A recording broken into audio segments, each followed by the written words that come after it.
and Anna. Right. Those in favour, please. Aye.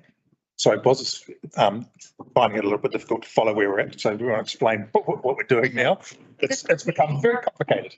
It has become very complicated. So to summarise where we were at, we had a recommendation on here that the community boards would be disestablished.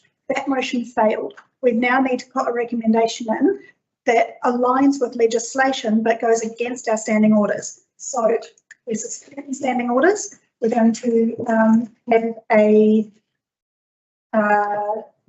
replacement resolution. I believe, Mr. Mayor, you had a pointing around that. Would you like to propose that? Right, so we are now no longer understanding orders? Okay, so we'll take our direction from you, Chair. So, I propose, and I think we need to do is to couch the recommendation in a way which captures the point that Stephen has said to us, that we need same level of detail here, apparently, for the wards that we have set out for the. We just need very, very simple. Through the chair, Nikki's got the wording. Let's hear it. Yeah. Through you, Chair, we would support a new motion, which is 2.3, that the existing community boards of Greytown, Featherston and Martinborough are retained, with 4 members to be elected in each community board and with 2 members, councillors, to be appointed from their respective wards. So bearing in mind that you have just resolved to have 2 elected members per ward, they would also then sit on those community boards as they are retaining the same structure. I thank the officer for her wording. I endorse it wholeheartedly. Okay. Yeah, go on. I think so. If we'll put the motion. I just want to make a little statement about that. I believe legally we're only supposed to have 1 council representative on the community board, from my understanding. And with the amount of people and stuff that has been brought to my attention. It's the basis of that, Woody. Can't remember the actual wording, but it's to do with the number of. More than 50%. Yeah, no. It's got, 50% of the elected. it has to be less than 50%, I thought. 2 is 50%. So Stephen might be able to. Stephen, can you clarify that, please? Yeah, I just have to find the relative section, so I might just need a minute to have a look at that. Are there currently 2 members appointed to each of the community boards? Yes. My belief, it was shown to me that it was only supposed to be 1. I'm sure that's wrong. That's the minimum. Yeah, that may be a minimum. One. Yeah, it's minimum, but I'm pretty sure. Council in the early days chose to have 2. I think that was the rationale behind it. I believe it was so that way when by having 2, if either councillor couldn't make it, the other councillor was still able to come back to council to report back on that community board's information. We can wait for the advice from Stephen. Yeah. We can put the motion as it stands to the vote, and then if that fails, then we can have Madam Chair, legislation says every community board is to consist of not fewer than 4 members, nor more than 12. It is to include at least 4 elected members and may include appointed members. The number of appointed members is to be less than half the total number of members. Total number. Yeah, so with 4 plus 2, you have 6, and so the appointed members comprise less than half. So, so that includes the councillors. Yeah, yep. No, that makes sense. Yep, that'll be where the mistakes come. So is it's in favour of the amendment? As written by Brilliant, Chair, shall I continue? I think we've had enough Yeah. words. Good enough reading. Let's get on with it. All those in favour, please say aye. Aye.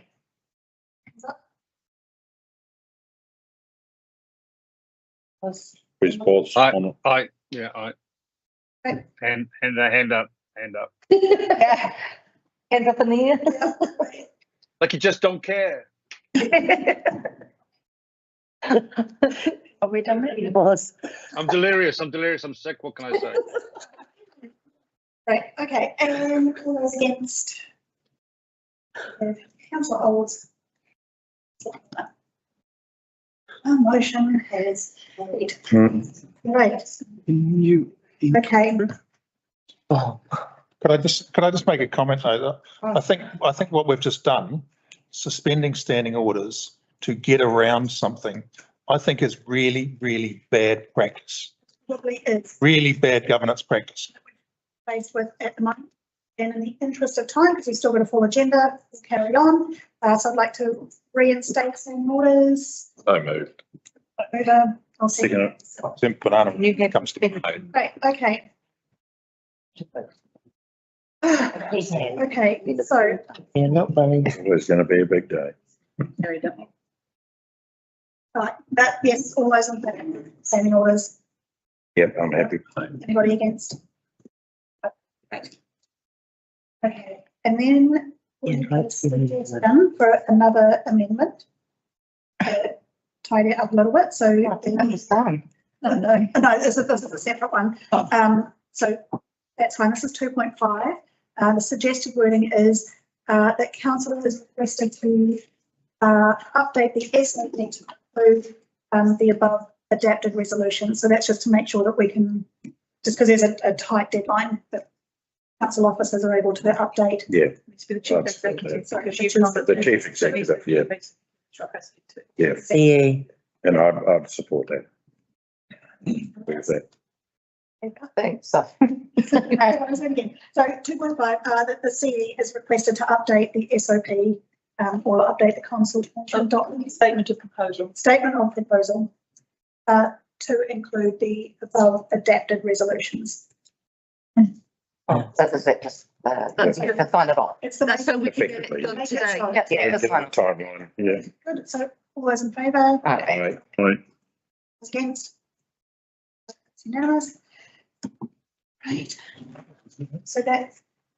2.5. And then- And adding it on. So There then you can have this. are another one, so there's some, yes.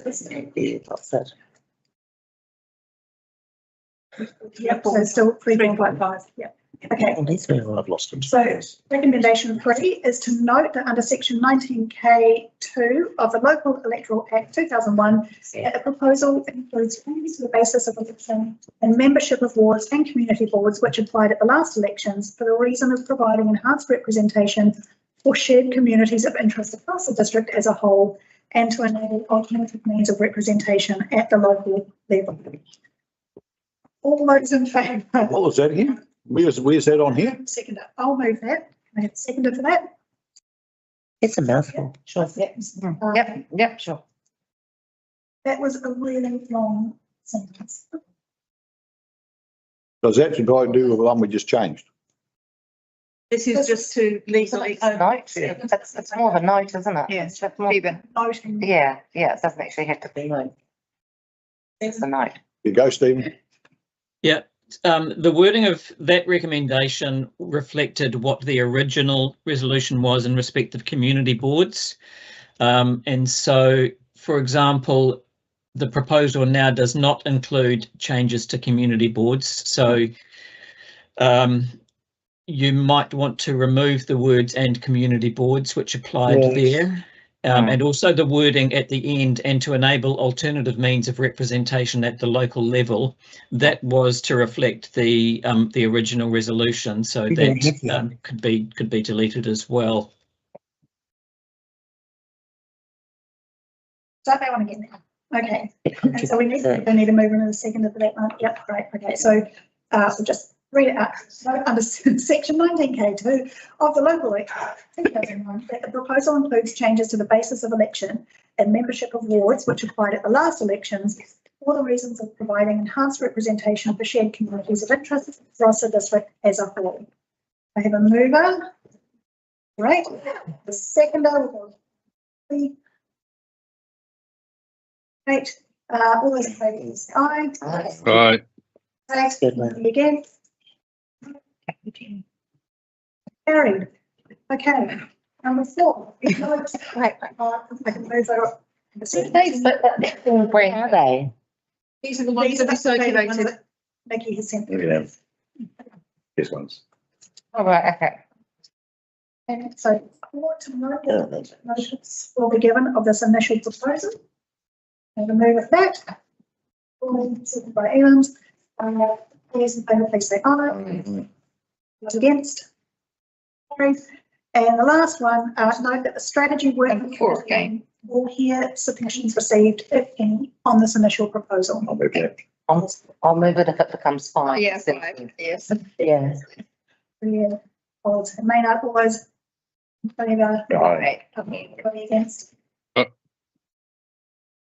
Six on. Great, okay. Right, Take a limb sit, bro. well done, team. Okay, so I would like to. Moving on. Propose a slight change to the agenda, just because we're running a little bit behind time. I'd like to propose that we move C2 and C3 up, just while we've got our consultants joining us as well. So C2, there's some ways to right, consent. Yes, that's with them, so just. No, Featherstone wastewater treatment plant removed. Item C2, the Featherstone wastewater treatment plant consent update report. Do I have a mover to receive?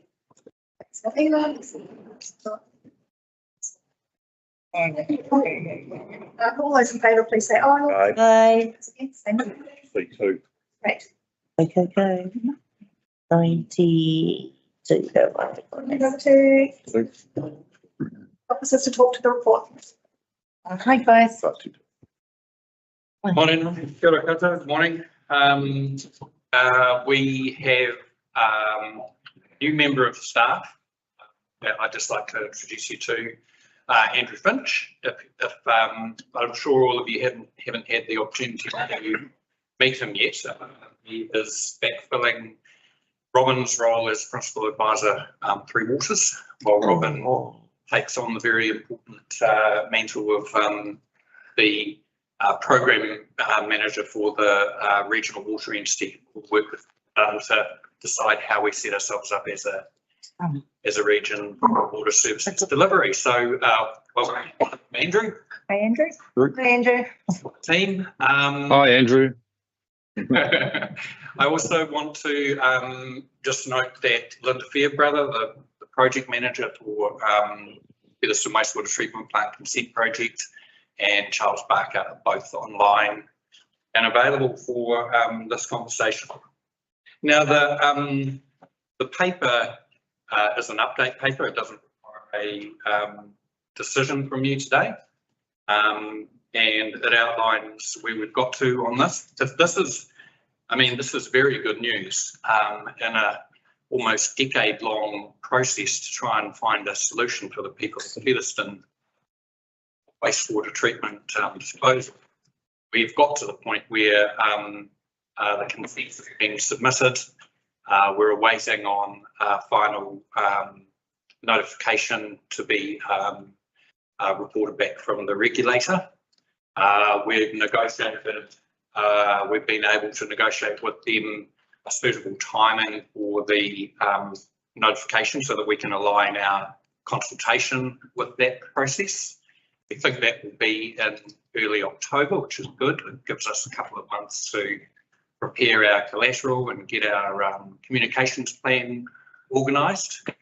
And we will be reaching out during that consultation and engagement process to support GDUP, working alongside Mana Whenua as we continue to do, working with proximate landowners, working with the community boards and working with community groups that have a strong interest. So I think, as we've discussed before, the idea is that we really get involved with the community and stakeholders as much as we can in order to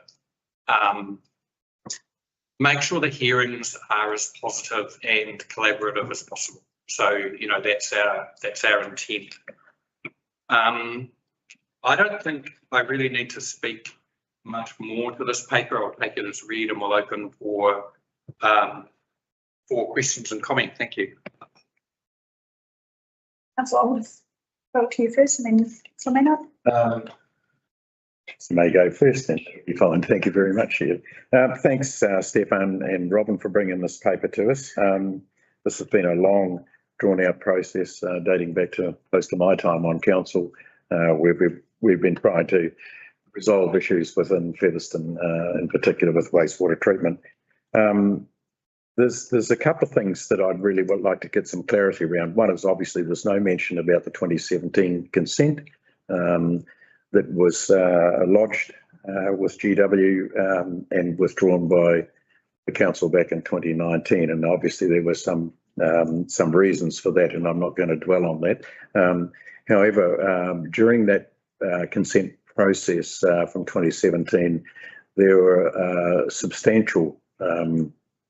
was substantial work done around getting some of the science and answering some of the questions the regulator GW had asked of the consenting team at the time.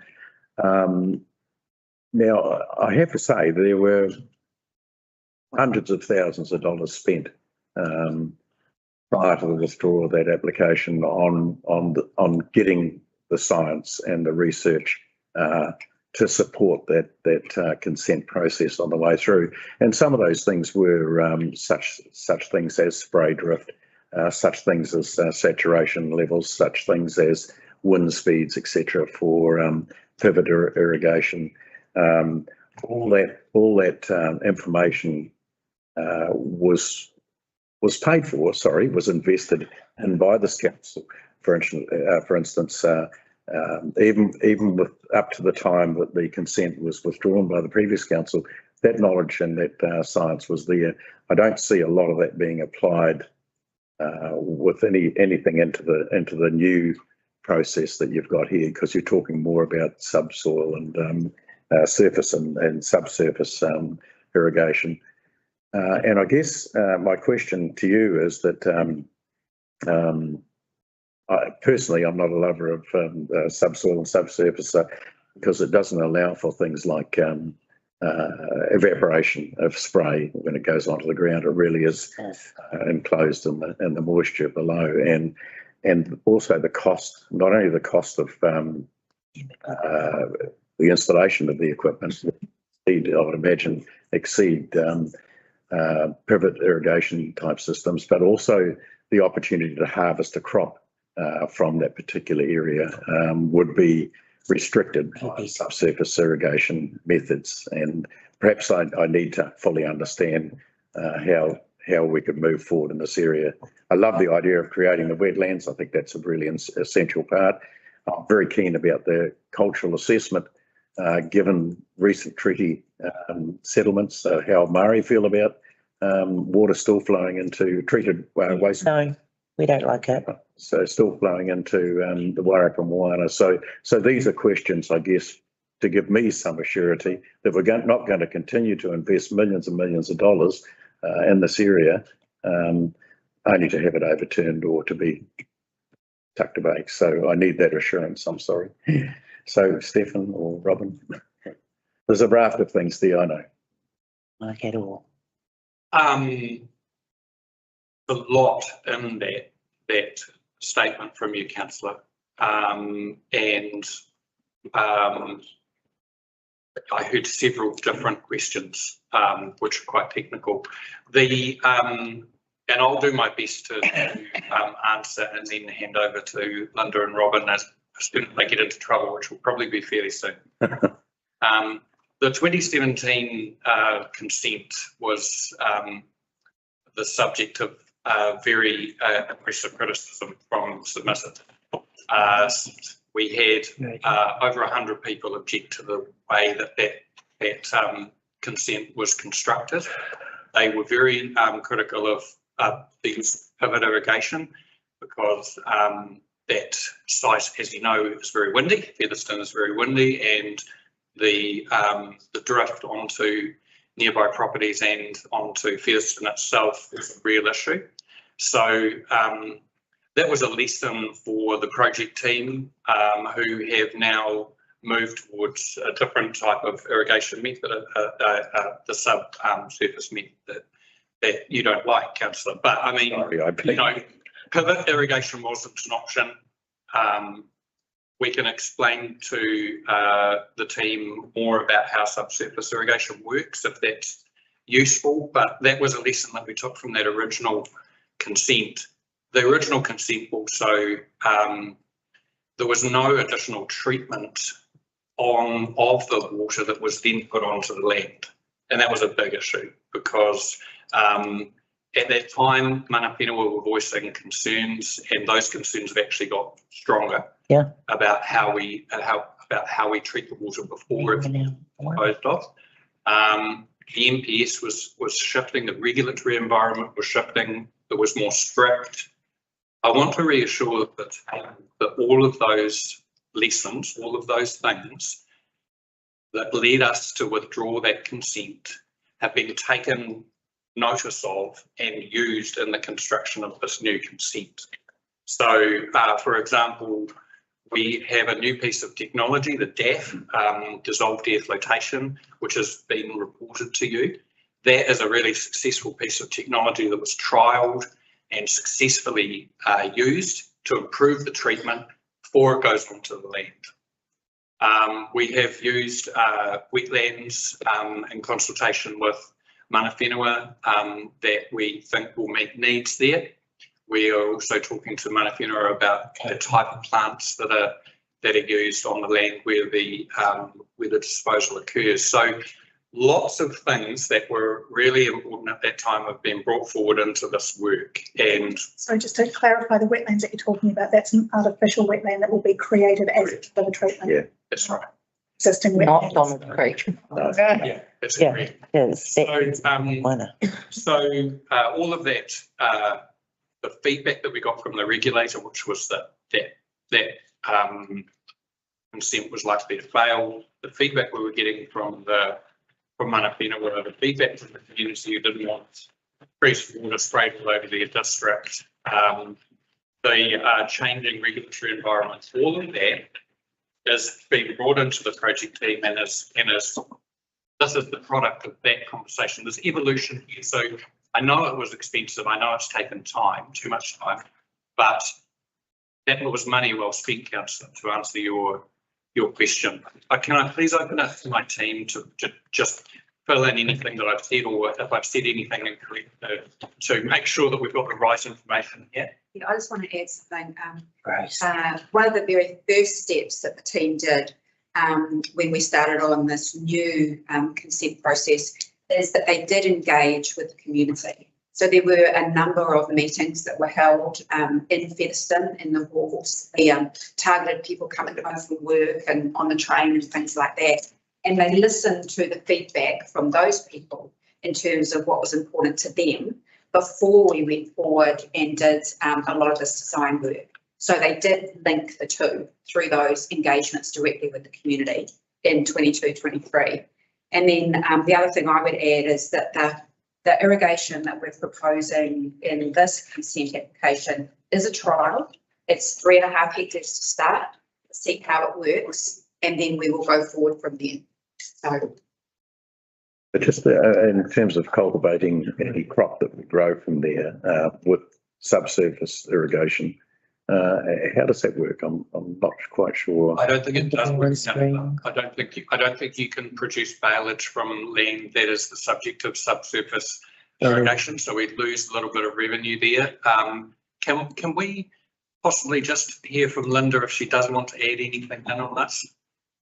Good morning, everybody. The intent here is that with the surface and subsurface, we eliminate the risk of any spray drift, which has been a big concern for everybody. And we're working together with Mana Whenua around the kinds of plants that we should be using in this land treatment area that are going to maximise the uptake of the nutrients, because even though it's wastewater, it's still a valuable resource, and the plants and the opportunities that could flow from that. So until we've gotten to a point with Mana Whenua where we've got collective agreement and understanding about what those plants can be. We can't quantify the opportunities that could be presented, but that's an ongoing work stream with them at the moment. Thank you. Sorry, I think Councillor Maynard had the.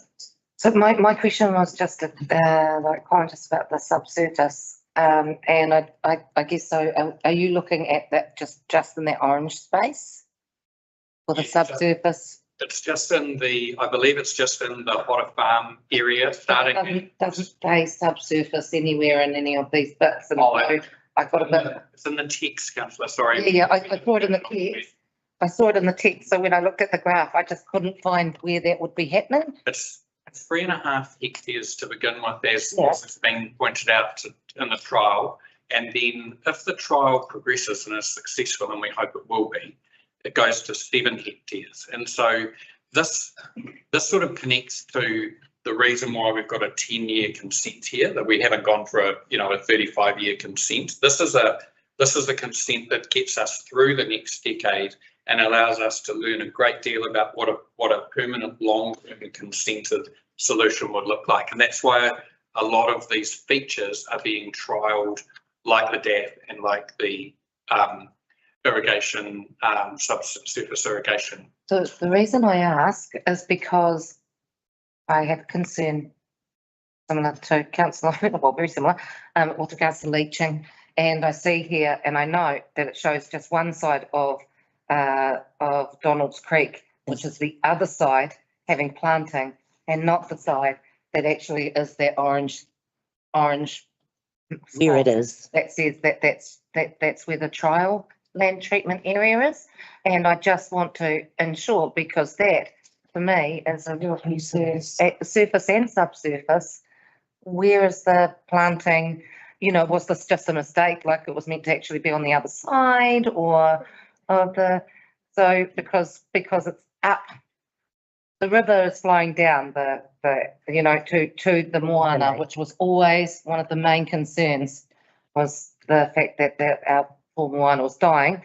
And so I just want to kind of clarify that with regards to what is being put, what measures to ensure that the trial area is making sure that there's plantings along there and not a constructed land further down that's not, that's nearer the ponds, which is great, but yeah, I'm a bit confused.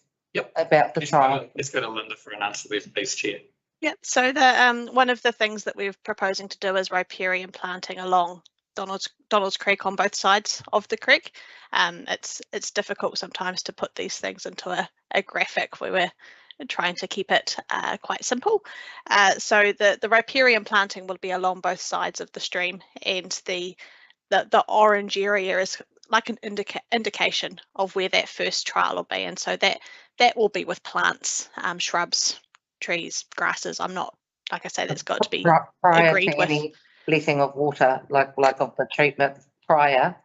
Correct. So that part will not be commissioned until everything's in place. So the plants will obviously start small, and as they grow and mature, I think it has the potential to be beautiful. Rather than just grazing land on that corner on the way out to Wairarapa Moana. I'm a local here in Featherston, so I think that there's some real opportunity with that, in my view. Thank you. So my question was, you mentioned Mana Whenua, like who are the Mana Whenua you're talking to? So we're working both with Rangitane or Wairarapa and Kahungunu ki Wairarapa. So primarily the file team, so that's Horipo, and they have engaged Kara Kenny as well. She's the author of the cultural impact assessment for them. And with Ngāti Kahungunu, it's primarily been Ra Smith, and he's brought a couple of different people along to different hui to support him as well. Yeah, I understand that they're iwi. So who are Mana Whenua that you're talking to? So we're working iwi. Primarily through them. We're working through them and taking guidance around the further engagement that we need to do as well. So maybe the words in your report should remove Mana Whenua and say iwi, because you're not speaking with Mana Whenua. I can take Speaking that of on board. iwi. Yeah. Thank you. I've just got two questions. Thank you to the work done. It's really pleasing to see that we've got to a consent stage. So obviously for the people of Featherston, it's a long time coming. Well done. Two questions. The construction wetland under the previous triennium, we were told wetlands are problematic because they can be recontaminated by bird life and so on. How are we going to stop those birds in the How are we going to compensate for that if we've got a wetland before it flows into Donald Creek? No, Because that was a real issue that was raised at the last triennium over wetlands. Absolutely. So our constructed wetland is, I sort of use constructed or engineered. It's designed so that there'll be no standing water. So there's nothing to attract the bird life there. This will be densely planted, again with plants to be agreed with, I'll use the word iwi, around that strong nutrient uptake with no standing water for birds to gather. There'll be two different flow paths for the water just to accommodate the high flows that we have. And then the existing discharge channel that we have currently that does enter Donalds Creek, we're going to reconstruct that to make it more meandering and more of a natural wetland is there. So all of this is providing opportunities to improve that nutrient uptake before the water meets Donalds Creek. We're working with the regulator as well around where our sampling points are for our compliance and the water quality to make sure that we've got assurance that the improvements that we're making are sort of being realised in the stream as opposed to that risk of bird life or other. So thank you. With that then, I presume from what you're saying, there'll be a real-time monitoring station at the discharge of the wetlands into before it goes into the creek, so that if it exceeds whatever the limits are, it can be turned on and off. So at different points of the process, yes, there will be automatic monitoring that will have triggers that can shut things off as required. Great, thank you. Second question I have is regards to the discharge area on the land. Obviously, the water table in the Featherston region is very high in winter. So I'm assuming there are going to be periods where we can't discharge full. Everybody's there. So what's the, because obviously we'll have treated a huge amount of material given the amount that goes into the ponds. What are we going to do with the excess that perhaps is treated before we can either discharge it to land or put it into the wetlands? Because obviously in the winter, I'm assuming that either of those opportunities may well be somewhat limited. Overflow. Does that make sense? I'm sort of wondering, what are we going to do for storage of treated water before it goes to ground? Yeah, so the trial area, obviously 3.5 hectares is not a substantial area, neither is 7. So the intention here is that during the driest periods of the year, where we have the biggest impact on the water quality in the stream, and then ultimately Lake Wairarapa as well, we'll be diverting as much wastewater as we can to the land irrigation area. Our modelling suggests that in summer we may discharge nothing to the stream and it would be 100% to land. Then while it's wetter and we're not able to discharge to land, we'll be reverting back to Donalds Creek, and the stream flows are higher, and so with the improvements in the water quality and the treatment and the dispersal of the higher flows, the impact on the environment is not as substantial as it is now. Okay. And then the dotted orange area, assuming Yes. the trial is effective, is that dotted area enough to cope with what comes into Featherston, or are we still looking for more land? So the idea is that we're trialling this. We've got seeking a 10-year consent. The information that we gather from this will inform what happens after that. So one of our consent conditions will be that towards the end of that 10-year period, a report needs to be provided to Greater Wellington on what's next.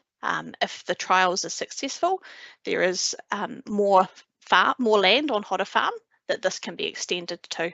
And then through that, we'll be able to continue to reduce the amount of water entering, treated wastewater entering the waterways.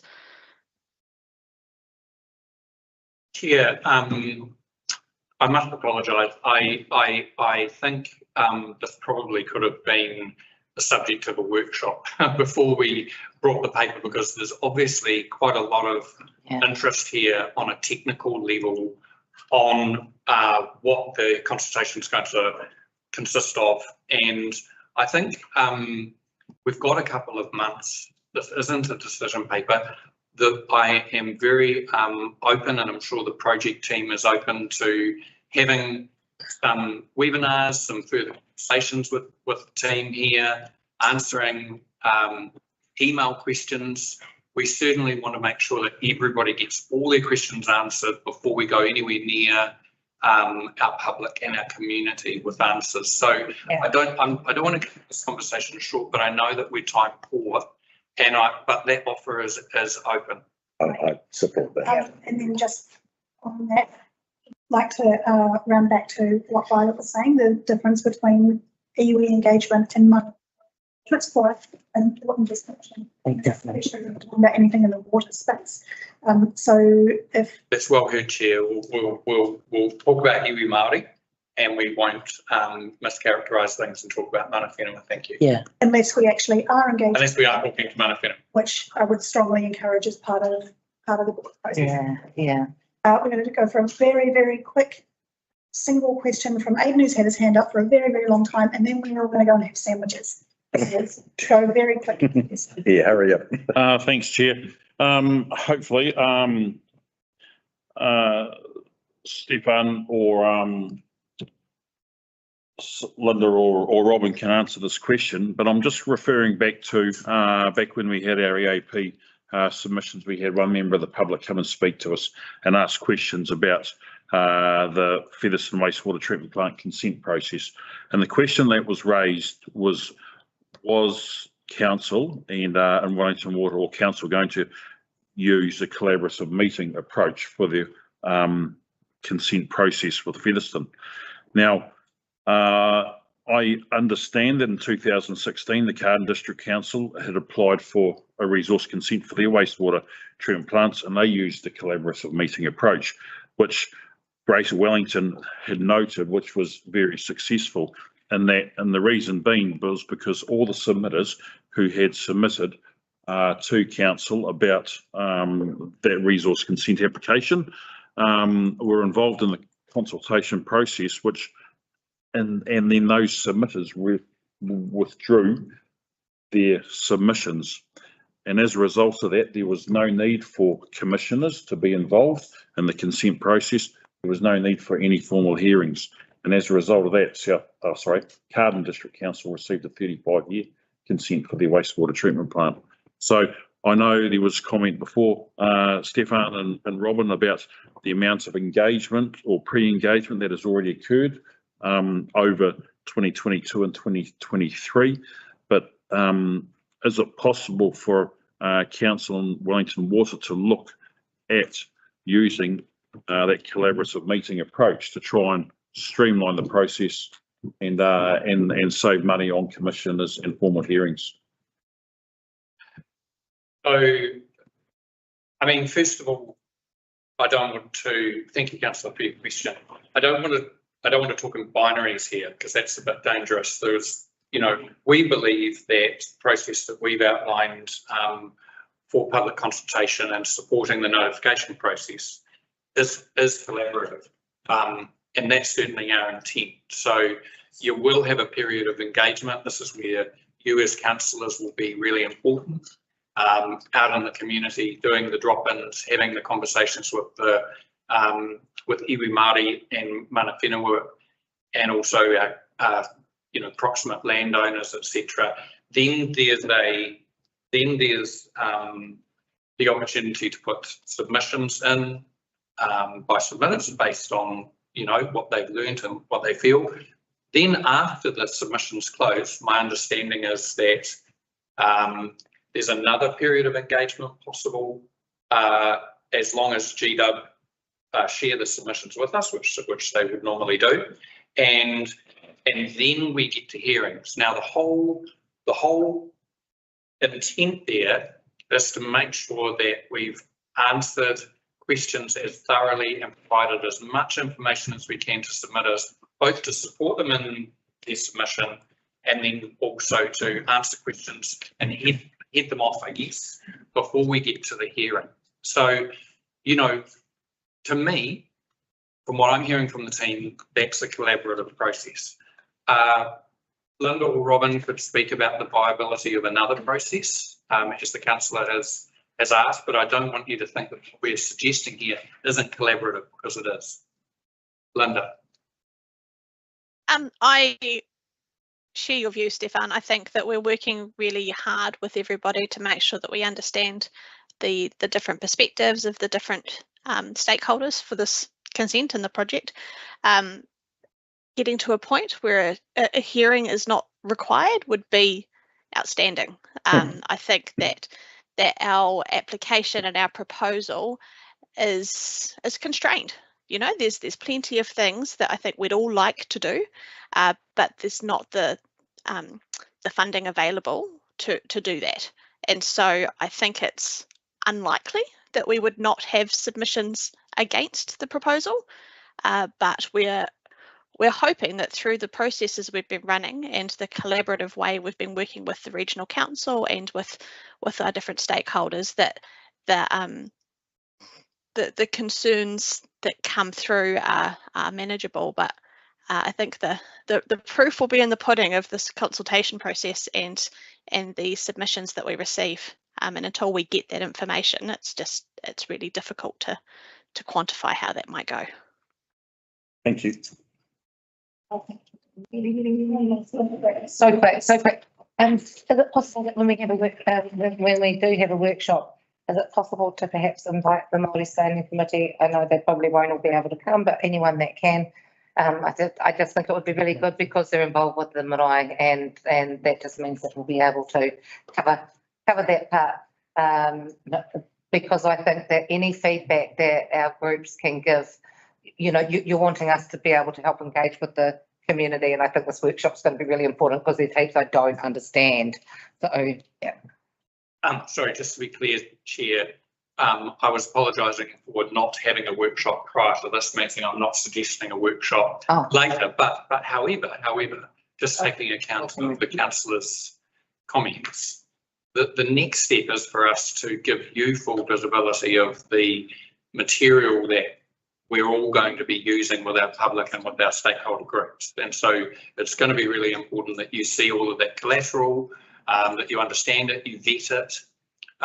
If this team would like to invite others for that, and that's within the rules, then that's probably a good idea. Great. Would sorry, just a quick word. I know that Garrick Eames has done quite a lot of work in this space on this topic. Would it be appropriate, Stefan, to invite someone like Garrick along into a situation like that? Now you've asked me that in a public meeting, Councillor, I would say yes. Oh, sorry, my apologies for that, Stefan. Oh dear. Just ask one question. You state that the regulator, Greater Wellington, will be selecting the commissioners. They'll make those appointments. Why is it the regulator who's making the appointments of the commissioners? So just to okay, maybe we need to we've got times against this. Times against this, but you know, I'm happy to answer that question in a very fine offline. Yeah, I think you need okay. Discussion. Thank you, Stefan. Yeah. One very quick question.